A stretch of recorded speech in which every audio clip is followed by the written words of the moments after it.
Greetings, this is Ruby, a nostalgia Catholic, with another Isaac Asimov short story review. It's not featured on the cover in any way. It is always listed in the table of contents here. It appears here as I'm in Marsport Without Hilda by Isaac Asimov, page 67. So let's see what we have here at page 67. As it turns out, there's no artwork. There is a blurb. There's the front page. There's the title. There's a little blurb. I'll read the blurb. Blurb's kind of nice. You don't see this anywhere else, so that is one small thing. Drifting through low gravity in a sea of jasmine perfume with Flora. My plan for the evening. ... Breaking up a $1 trillion drug menace deal. The services plan for my evening. ... Said in Spaceoline, to hell with service is lovely. We have a little bit of Spaceoline here. That's kind of cool.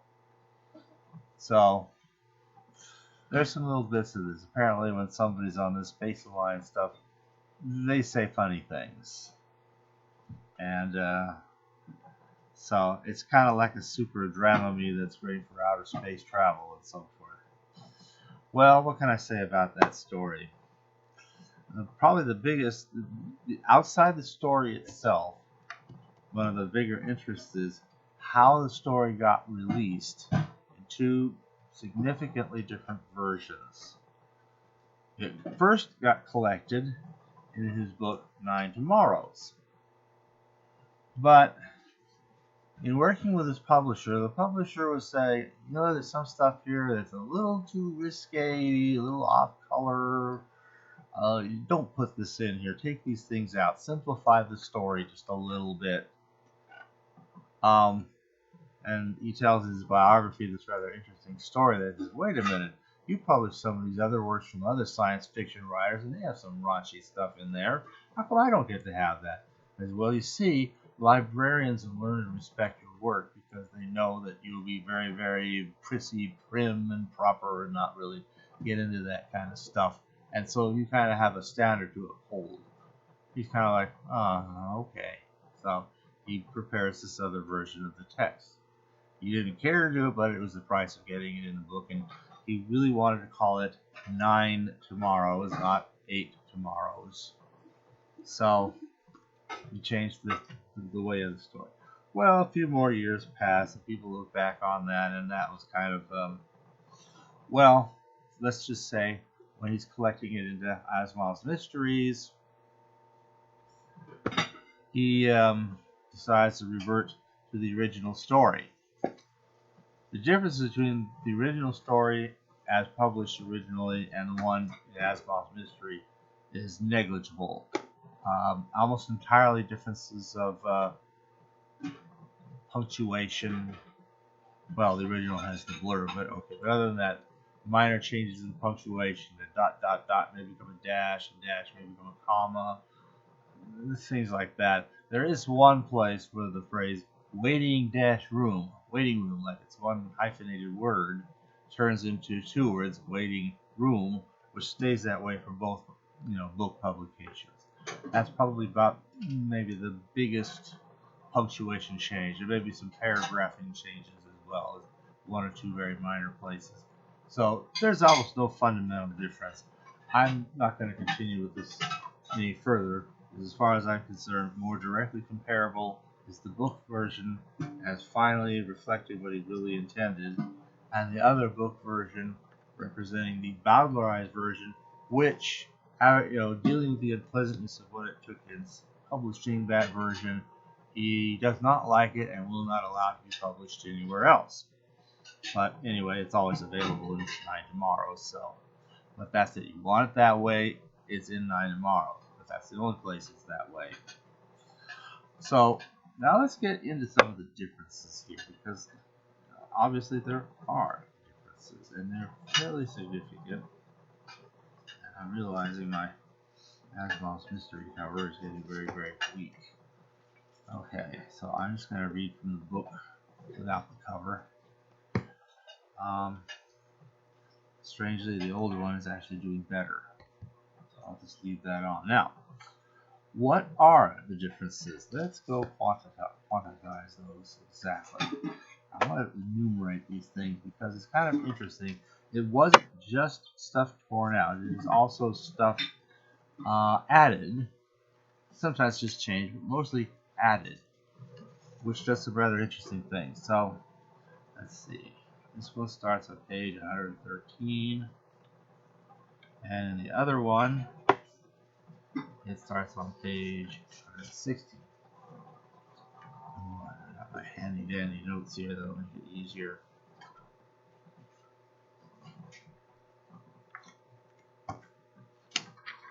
Okay.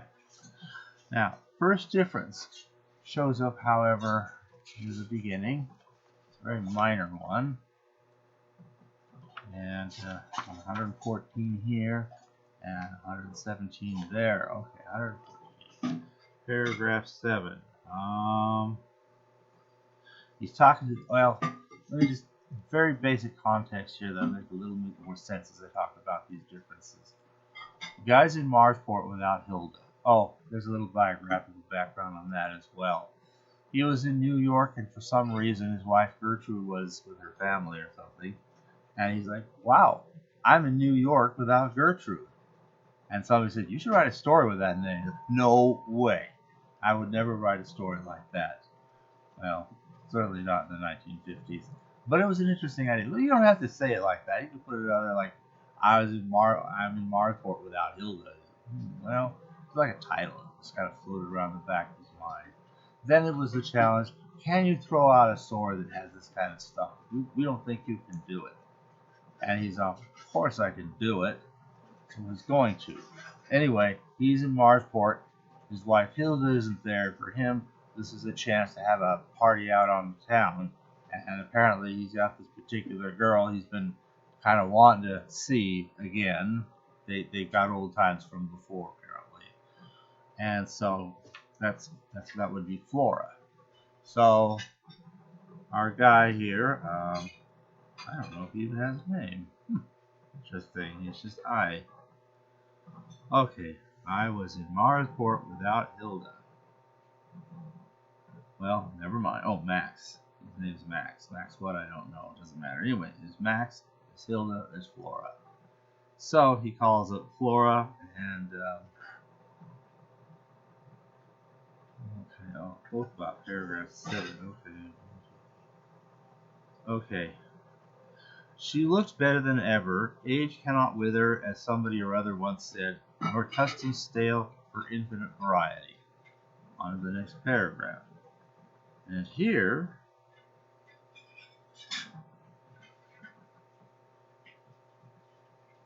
she looks better than ever. Age cannot wither, nor custom stale, as somebody or other once said, for infinite variety. And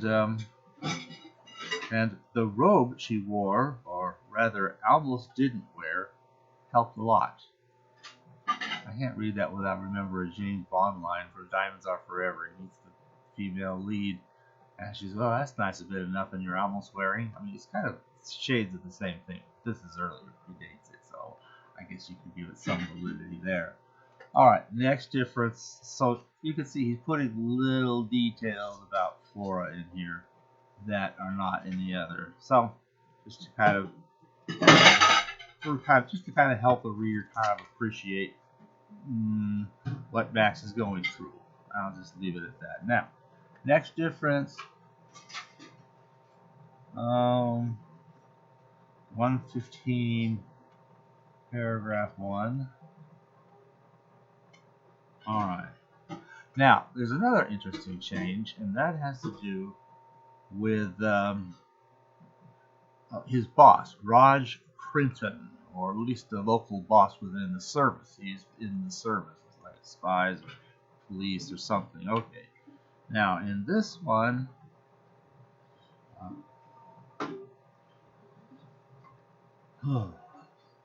at first whiff, okay.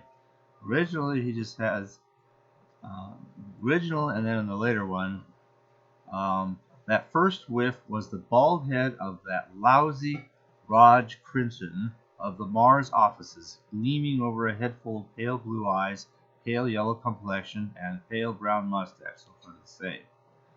Then he was the same Raj Crinton, with some Slavic strain in his ancestry, and half the people out on field work thought had a middle name that went son of a bitch. Son of a bitch. Okay.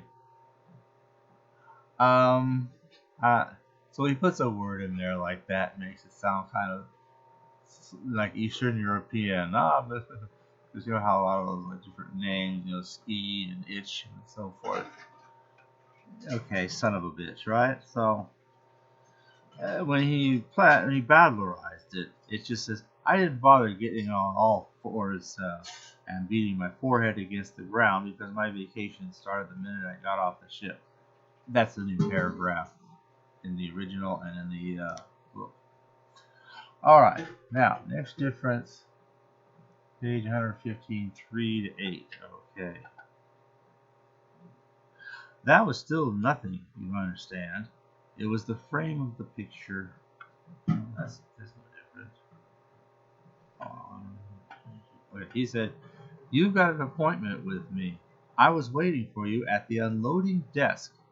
I said, I didn't see you. He said, you didn't see anything. He was right at that, come to think of it.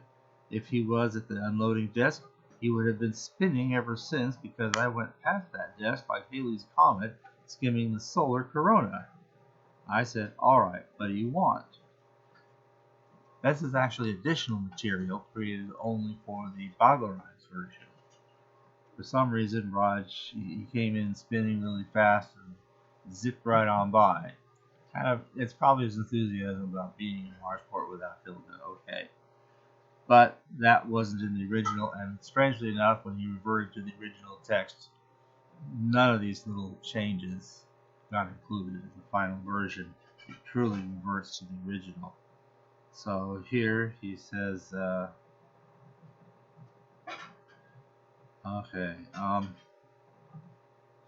he said, you've got an appointment with me.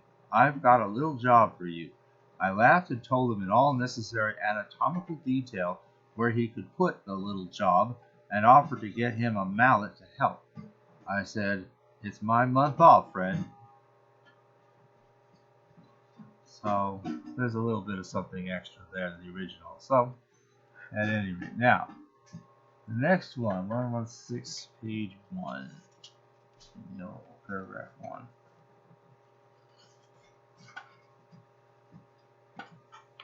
Okay. Okay.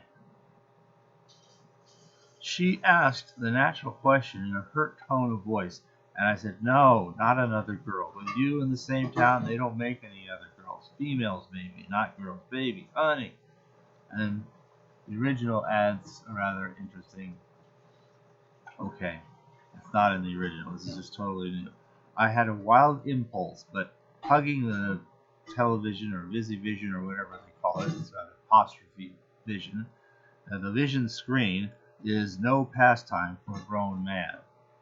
It's business. Just hold on. It won't take long. The other doesn't have that little bit about hugging the vision screen. Okay. Now, 15, 16.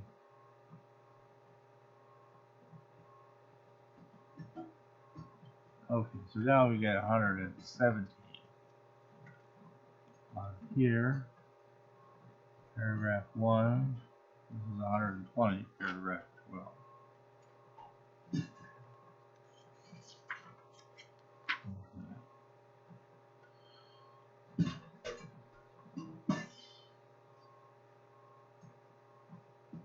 Alright, it's a fairly minor one.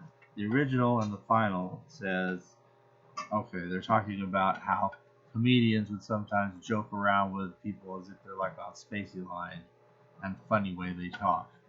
So he comments on that. He was right. I've heard every one of them. Chances are you have too. Important, very important people, and not one was touchable without proof in advance. I said, would one of them touch a dirty deal like, okay, In the Bowdlerized, it was changed a little, and I'm not sure why. He was right. I heard every one of them. Chances are you have too, and not one was touchable without proof in advance, as you know. I said, would one of them touch a dirty deal like, okay, there's trillions involved, and that's why they would do that. Okay, now, continuing on, let's see, that's a fairly small change. Paragraph 13, just here. Now he's talking about the different jokes. The Bowdlerized one, I'll start with that one. He was right. I'd heard every one of them. Chances are you have too. No, that's not it. Okay. Ah, there is. This is a bigger change and another addition for the Bowdlerized version. Jack Hawk's dead. His friend, his colleague, whatever he is. He's clearly more broken over this. And in the Bowdlerized, it actually has more material. In the other one, it's just, by the way, it got Jack Hawk found this much information before he was killed. He's dead, right? And one of these guys arranged the killing, and on Raj goes. But here we have a little insertion. Jack Hawk dead. For a minute, I forgot about the galactic drug menace. For a minute, I nearly forgot about Flora. Well, nearly. And you see there, at least as a brief flash of humanity, even while his mind's full of thinking about stuff with Flora, at least he takes a moment to be concerned about his friend. Like, oh my God, one of my best friends and colleagues just got killed. This is serious stuff. But later on, it's like, but in the original version, that wasn't in there, and it's not in the final version either. That's kind of a big difference there. All right. So, that's it for 118. What is it? 121. Okay.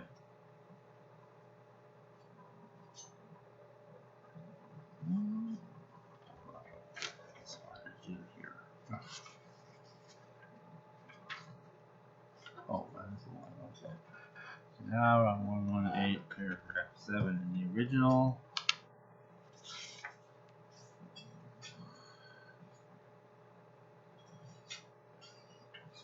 Oh, well, there's just nothing there. She said, well, I put in a quick call to Flora as soon as Raj was out of sight. She said, well, and I said, baby, honey, it's something I can't talk about, blah, blah, blah. Okay. Now, there's a lot missing in the original and in the final. 121, paragraph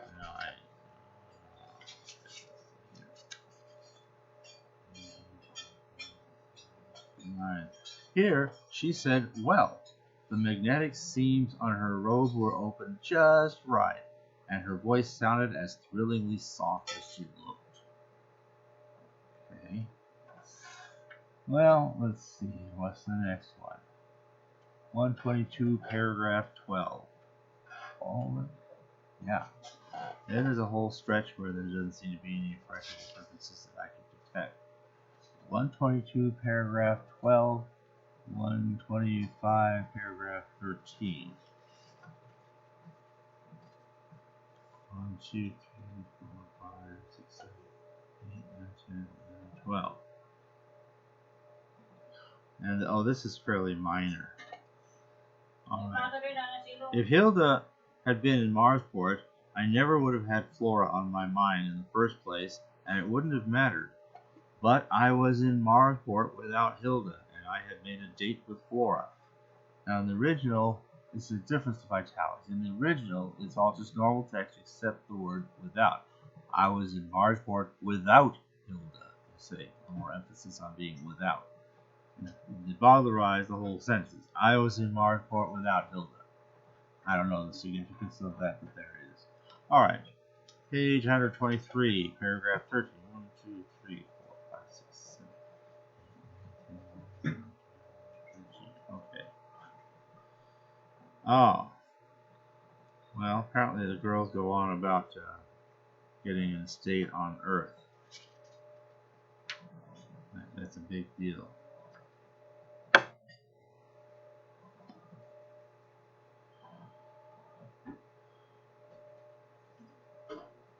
Well, Stay on Earth, 123, 126, 18, and 19. 126, 18, and 19.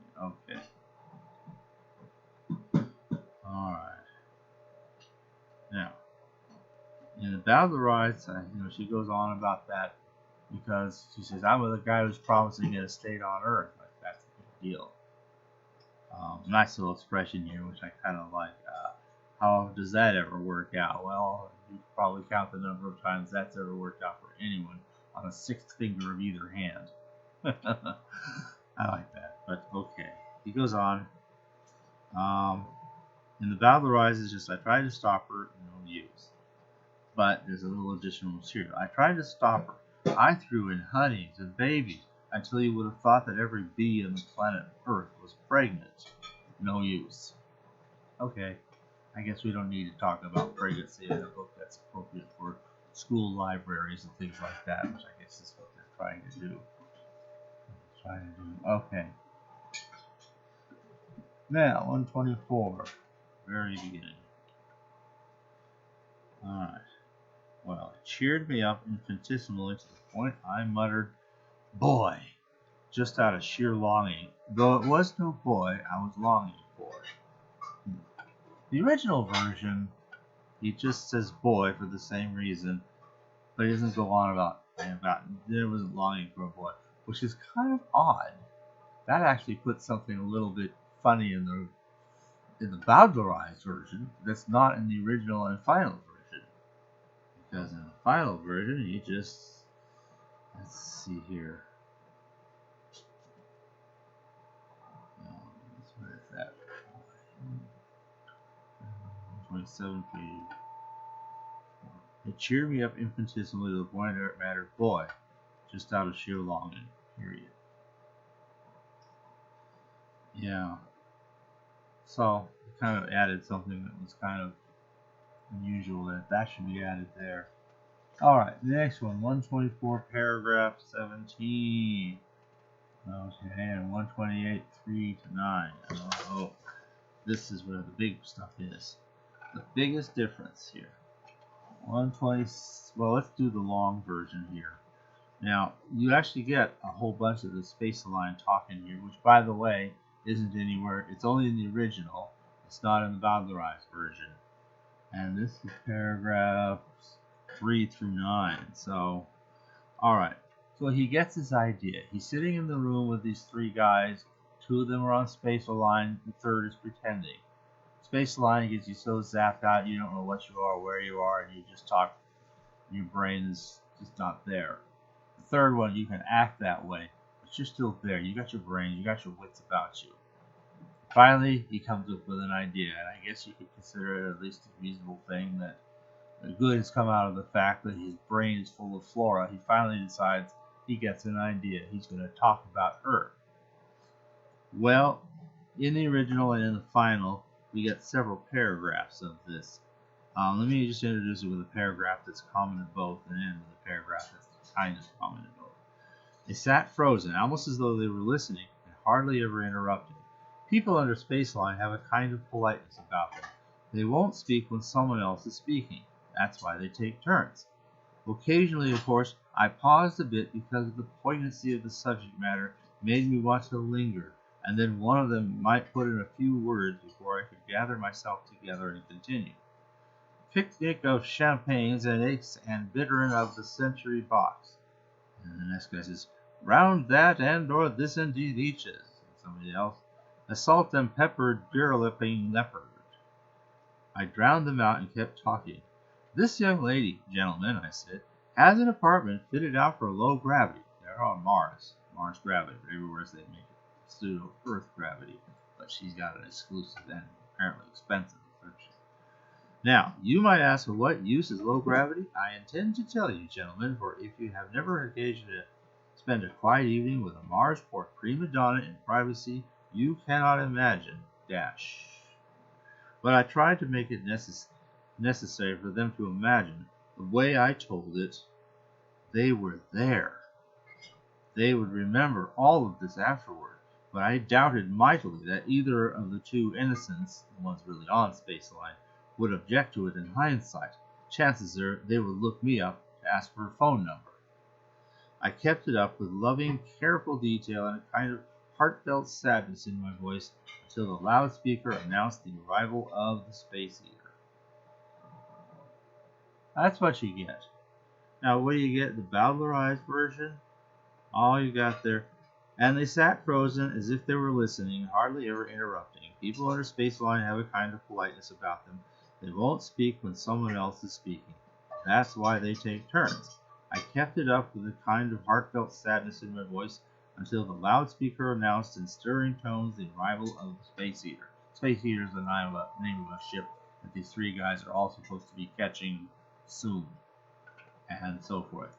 Well, it's finally about 11 o'clock at night. It's almost that here. They make this. And they're calling over the Space Eater. And that was that. And I said in a loud voice, "Rise, gentlemen." Bowdlerized, we jumped straight to his, "Not you, you murderer." And my magnetic coil. I think the magnetic coil is supposed to be some kind of handcuff. Okay, was on one of their wrists before he could breathe twice. Now, in the book, it says, okay, they got up in unison, faced the door, and started walking. And as the guilty one, I won't spoil that at least, passed me, I tapped him on the shoulder and said, "Not you, you murdering louse," and my magnetic coil was on his wrist before he could breathe twice. And I think the idea was, he was so, he talks about later on, it's the same in both, where, how did you know? Well, he was just perspiring and he was breathing faster and this and that. And he didn't want to get into really crude things, but let's just say it probably affected how he got up and walked a little bit. I'll leave it at that. Now, let's see here. That was, of course, a big 124 paragraph. We got that right. 124 paragraph 19 and 128 11. Well, almost right away afterwards. Oh no, I got it. Okay. This is 125 paragraph 3. So he said, finally, Raj Clinton, his boss, grabs him by the lapel. "How did you do it? What gave it away?" And I said, trying to pull loose, "One of them was faking a Spaceoline jig. I was sure of it. So I told them," I grew cautious, none of his business as to the details, "about a girl, see, and the two of them never reacted. So they were Spaceolined, but the guilty ones, breathing, speeded up, and the beads of sweat came out on his forehead. I gave a pretty dramatic rendition, and he reacted. So he was under no Spaceoline. Now will you let me go?" Well, apparently, in the original and in the final, I said, we're trying to pull loose. One of them was faking a Spaceoline jig. I was sure of it, so I told them. I grew cautious. None of the bum's business as the detail, ribald stories, see? And two of them never reacted, so they were Spaceoline. But the guilty one's breathing speeded up, and beads of sweat came out on his forehead. I gave a pretty dramatic rendition, and he reacted, so he was under no Spaceoline. And when they, here's an additional little bit. And when they all stood up to head out for the ship, I was sure of my man and stopped him. That's probably because it affected how he got up and how he walked. Now will you let me go? So, the hints are very delicate, but they're there. They were not in the bowdlerized, so I can kind of see that difference.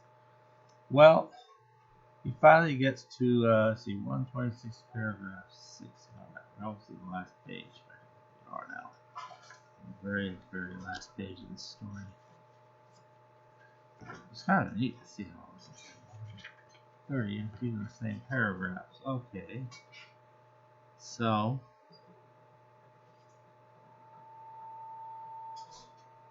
okay. Well, Raj Printon is so pleased, he writes out a special chip for 10,000 credits. Apparently that's a sizable chunk of change. And he's able to impress Flora with that. by holding it. Flora's so angry, she's done. She's all dressed, ready to go out and find some new date or be on a new date or whatever. And he's holding out this 10,000 credit shit, and she says, Max, for me, all for you, baby. Told you I had a little business to do. I wanted to surprise you. Oh, Max, that's sweet of you. I didn't really mind. I was joking. Okay, now, in the original and in the final, she took off her coat, which with Flora is a very entertaining, interesting action to watch. Very is in italics. In the Valorized, it's just, I was joking. Now you come right here to me. She took off her coat. That's all. And then a couple paragraphs later, well, what about your date? I said, well, I said I was joking, she said. And it goes on. I'm coming. But here, I said I was joking. And the original and the final has, she dropped her coat gently to the floor and toyed with the brooch that seemed to hold together what was left of her dress. So, you get the idea. There's just these little bits and pieces that somehow it was deemed acceptable to modify it the ways I've described for the Nine Tomorrows edition, released in 1959, as distinct from when he, in 1968, had a chance to re-release the story, this time more to his original liking and to the original story. So what of the story? You probably gleaned some of this already from what I had to say. You have the guy's given an assignment. He's got to figure out which of these three characters, shady characters, who come off of one ship and are going to go on to another one somewhere between 8 and 11 o'clock in the evening here in the Marsport. And he's got that period of time to try to figure out which one is smuggling a damaged form of Spaceoline. And the idea is he wouldn't want to risk saying that because he might say something stupid and reveal it. So he has to stay sober. He has to do without the Spaceoline as best he can. He can pretend. He can do all these little bits of things that they say that are kind of funny.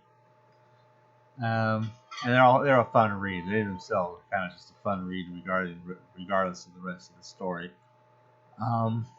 But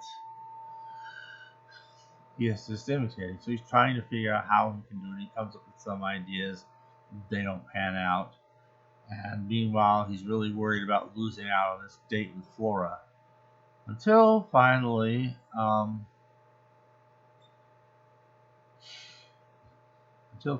he's just so at his wit's end, and that's when he thinks about talking about Flora and in such colorful terms.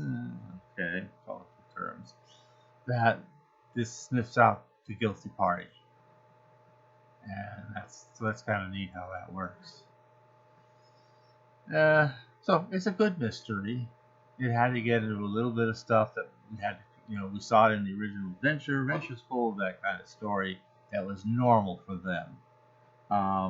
But Doubleday published Asimov novels and story collections, as we saw them in the 1950s. That was not the case. I do note for the record a rather interesting point here. There'll be a few more stories we will get to, but Nine Tomorrows ends his fiction for the 1950s in terms of books. So there'll be a book in 1964 that's mostly just a gathering of robot stories, all of which had come out in the 50s, by the way, except for a couple that are even older and came out in the 40s. And then there will be, a couple more collections. Mysteries is one, the Nightfall is another. So there'll be some more stories, but we're starting to get down to the part where his stories start winding down. Well, I've droned on and on enough about this story. It's a fun little read. If you really want to keep it squeaky clean, you can go with the Nine Tomorrows version. If none of that really registers on you, didn't even register. I mean, it just doesn't. You go with the more final version in the original release, which has the little squib that's neat. Or you can go with the one that's in Asimov's Mysteries. That's it. Thanks for listening.